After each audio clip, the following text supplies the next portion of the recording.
living at the villa, Borhees. There is not a crumb of dirt anywhere, nor a chair misplaced. We are all alone here, and we are dead. Last night, Boris discovered that he was lousy. I had to shave his armpits, and even then the itching did not stop. How can one get lousy in a beautiful place like this? But no matter. We might never have known each other so intimately, Boris and I, had it not been for the lice. Boris has just given me a summary of his views. He is a weather prophet. The weather will continue bad, he says. There will be no more calamities, more death. There will be more calamities, more death, more despair. Not the slightest indication of a change anywhere.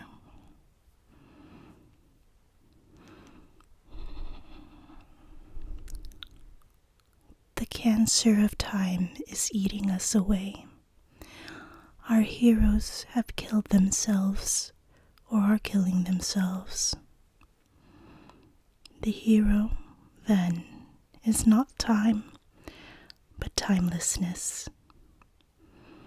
We must get in step, a lockstep, toward the prison of death. There is no escape. The weather will not change.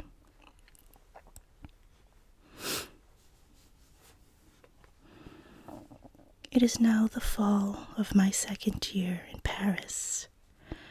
I was sent here for a reason I have not yet been able to fathom.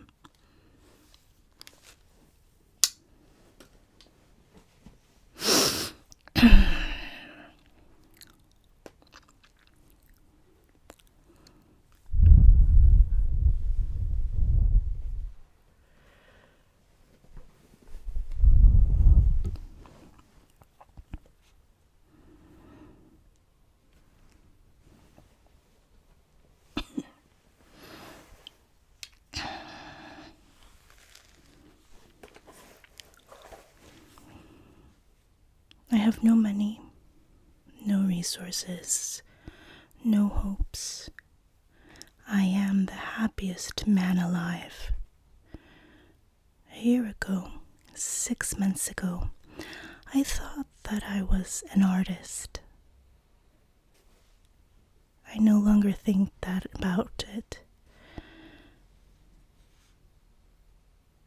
A year ago, 6 months ago, I thought that I was an artist. I no longer think about it. I am. Everything that was literature has fallen from me. There are no more books to be written, thank God. This then, this is not a book. This is libel, slander, defamation of character. This is not a book in the ordinary sense of the word. No. This is a prolonged insult, a gob of spit in the face of art, a kick in the pants to God, man, destiny, time, love, beauty, what you will.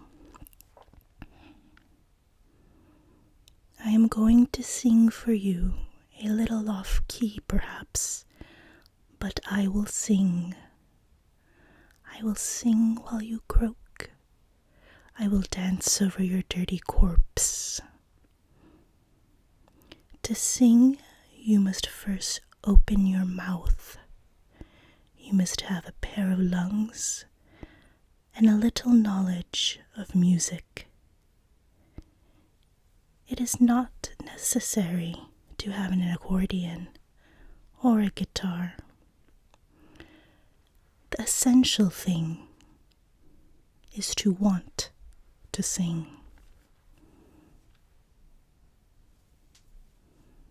This, then, is a song I am singing.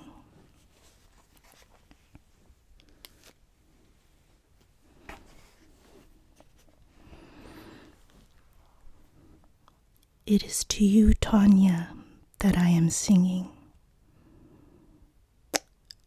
I wish that I could sing better, more melodiously. But then perhaps you would never have consented to listen to me. You have heard the others sing, and they have left you cold. They sing too beautifully, or not beautifully enough.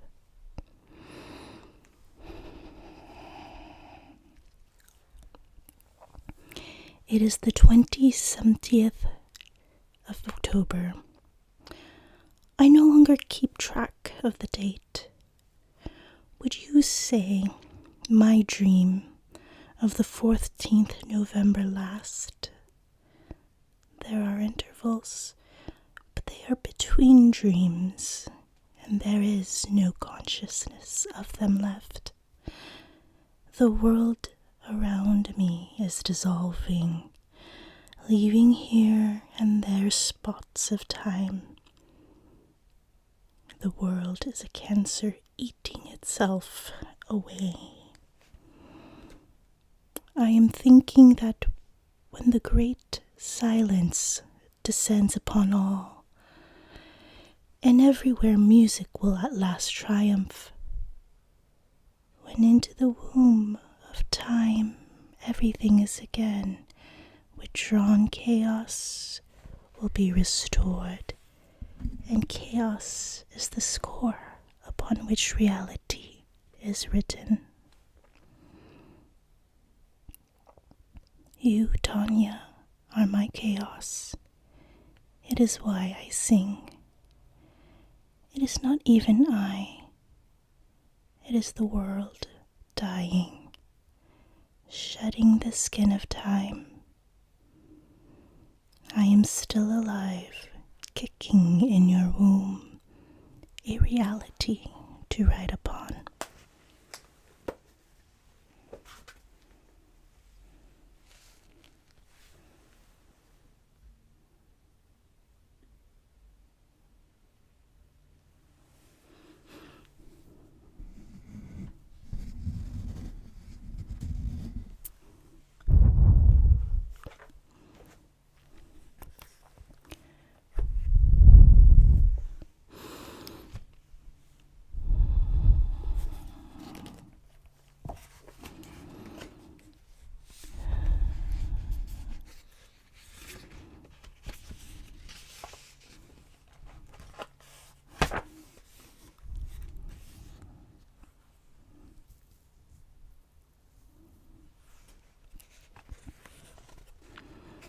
Dozing off the physiology of love, the whale with his 6-foot penis in repose, the bat, penis libre, animals with a bone in the penis, hence a bone on. Happily, says Gourmand, the bony structure is lost in man. Happily? Yes, happily. Think of the human race walking around with a bone on. The kangaroo has a double penis, one for weekdays and one for holidays.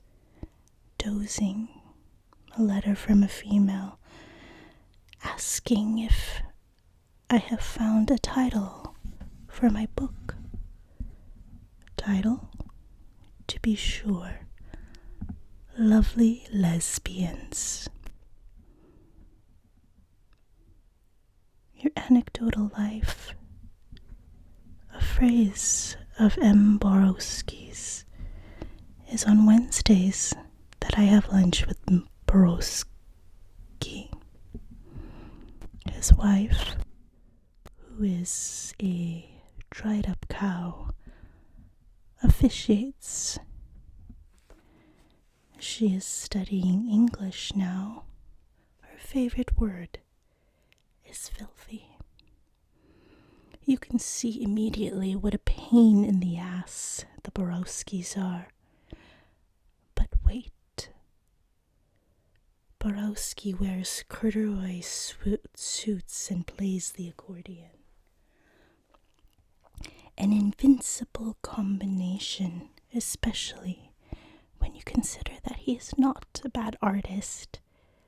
He puts on that he is a Pole, but he is not, of course.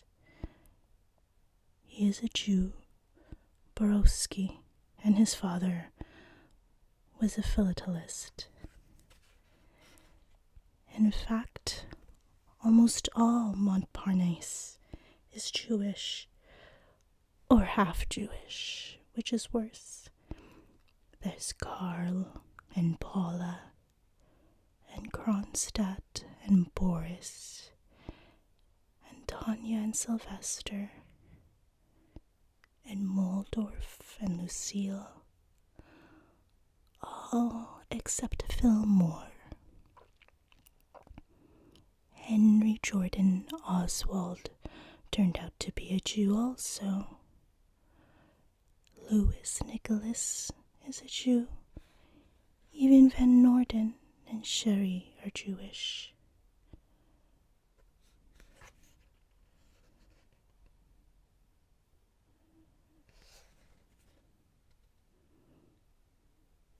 Twilight hour, Indian blue, water of glass, trees glistening and liquescent. The rails fall away into the canal at Jarez. The long caterpillar with lacquered sides dips like a roller coaster. It is not Paris. It is not Coney Island. It is a crepuscular melange of all the cities of Europe and Central America. The railroad yards below me, the tracks black, webby, not ordered by the engineer, but cataclysmic in design, like those gaunt fissures in the polar ice, which the camera registers in degrees of black.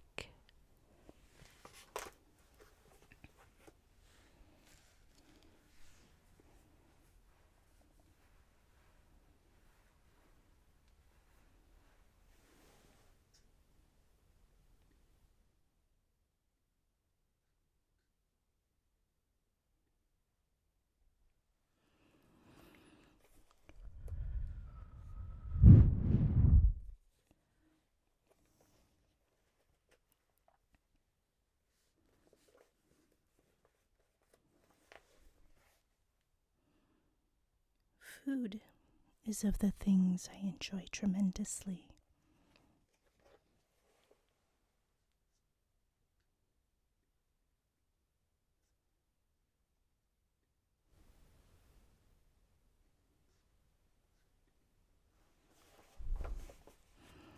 Food is one of the things I enjoy tremendously.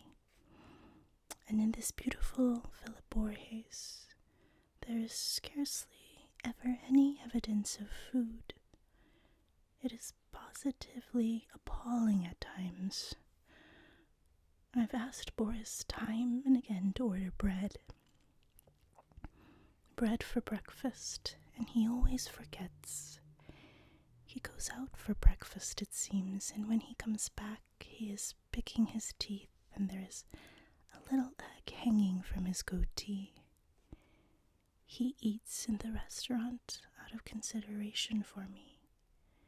He says it hurts to eat a big meal and have me watch him.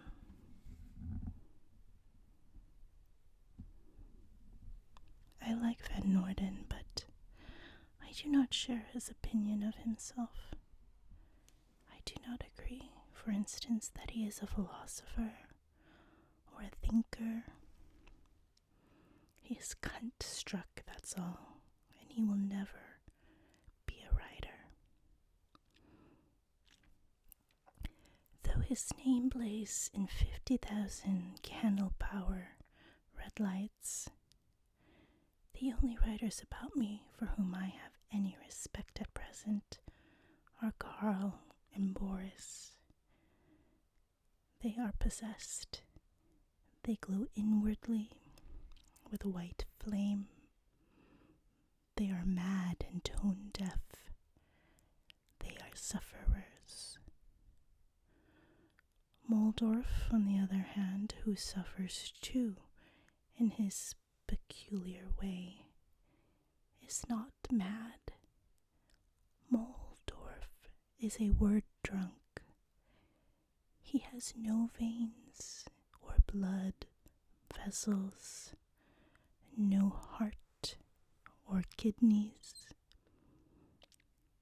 He is a portable trunk filled with innumerable drawers, and in the drawers are labels written out in white ink, brown ink, red ink, blue ink,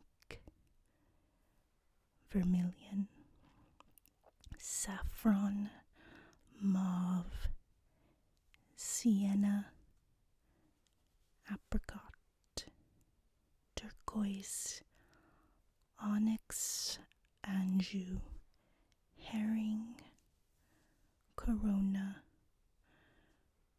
verdigris, gorgonzola. I have moved to the typewriter into the next room where I can see myself in the mirror as I write. Tanya is like Irene. She expects fat letters. But there is another Tanya. A Tanya like a big seed who scatters pollen everywhere. Or let us say a little bit of Tolstoy. A staple scene in which the fetus is dug up. Tanya is a fever too.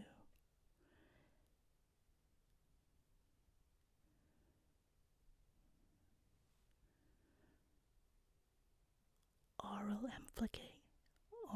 amplificators, anecdotal seances, burnt sienna breasts, heavy garters.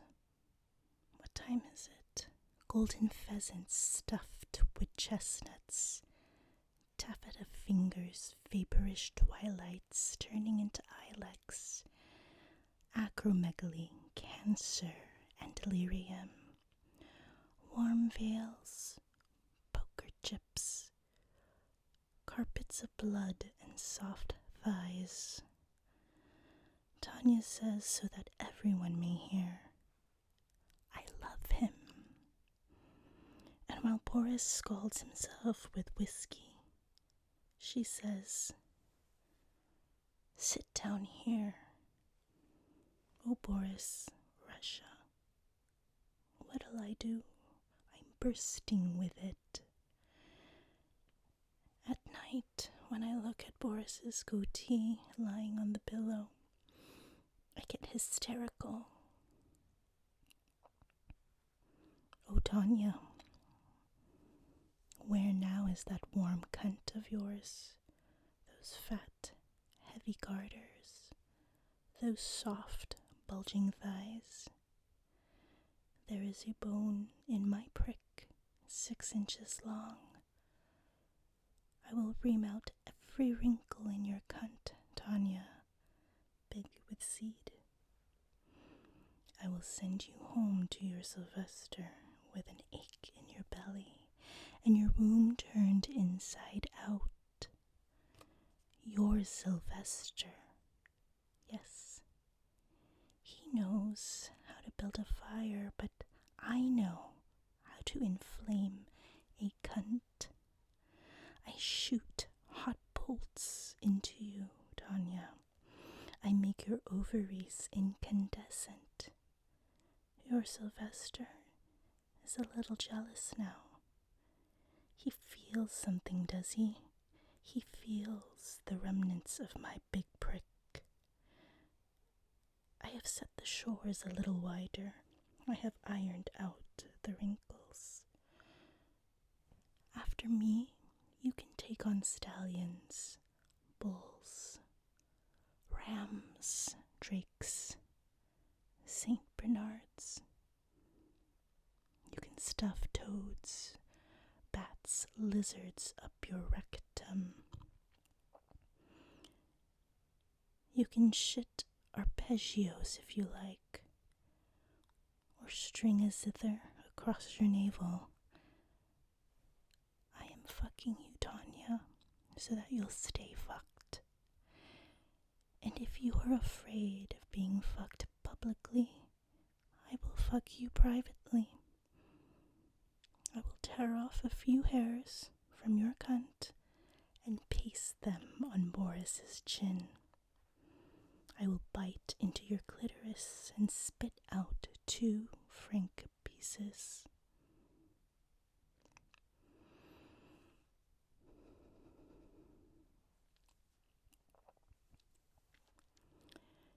Indigo sky swept clear of fleecy clouds.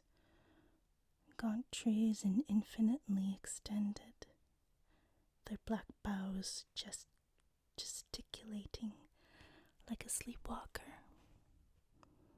Somber, spectral trees, their trunks pale as cigar ash. A silence supreme and altogether European. Shutters drawn, shops barred. A red glow here and there to mark a tryst. Brusque the facades, almost forbidding, immaculate except for the splotches of shadow cast by the trees. Passing by the orangerie, I am reminded of another Paris.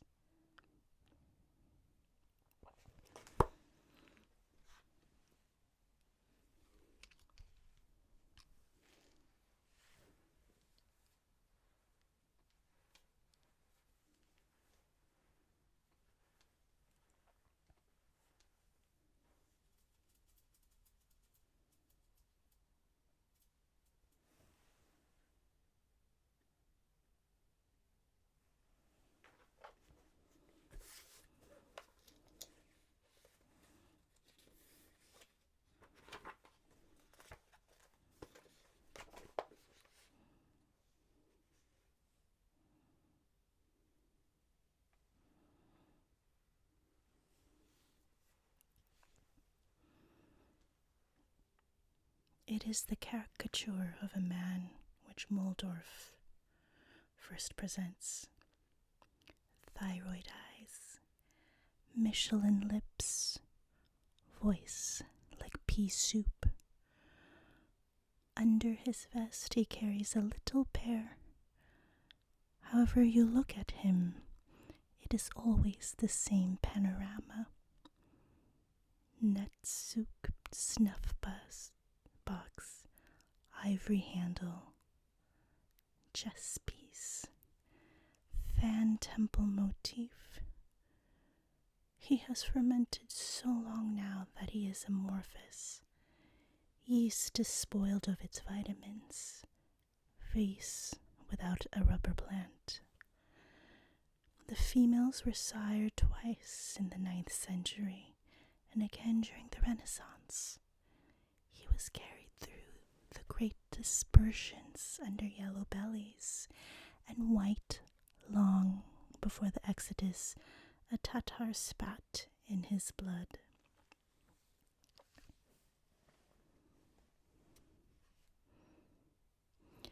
His dilemma is that of the dwarf.